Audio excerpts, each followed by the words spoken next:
Let's get to President Trump's. I mean, if you let's look let Jim think about that for a while, and let's talk about President Trump's massive tax and spending cuts bill, of course, set up for a final passage vote.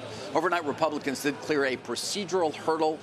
The legislation is now advancing this after a group of GOP holdouts, well, they changed their minds. They voted in favor.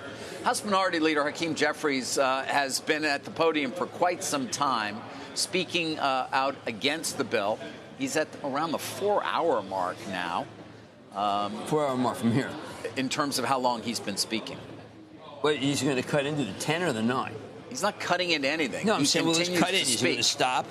I have no idea how long he's going. I don't know what his plan is. Nor does he, I think. Let's get to Emily Wilkins. She's got the latest for us in terms of when I guess we can expect to actually see the vote. Emily.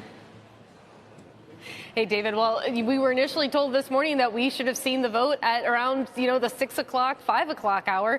Clearly, that's not happening. Obviously, this is a very big moment for Republicans, for President Donald Trump to get his agenda passed. It's a huge, huge win that Republicans are going to be touting really for the rest of this year into the 2026 midterm campaign. So perhaps no surprise then that Democratic House Leader Hakeem Jefferies is taking this moment to steal a little bit of that spotlight and to make this speech. The last time when everything was reversed, when it was Democrats that were moving a major bill and it was Republicans that were in the House minority, you actually saw then Kevin McCarthy go for 8 hours and 32 minutes. So perhaps Jeffries is going for a record today.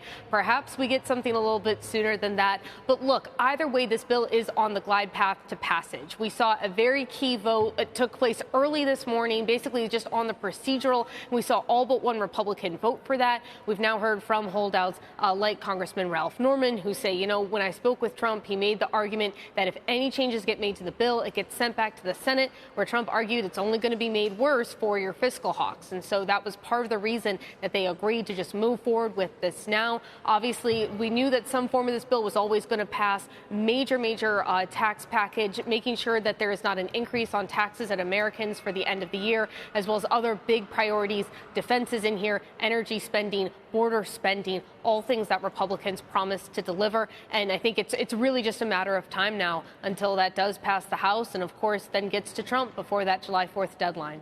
Guys?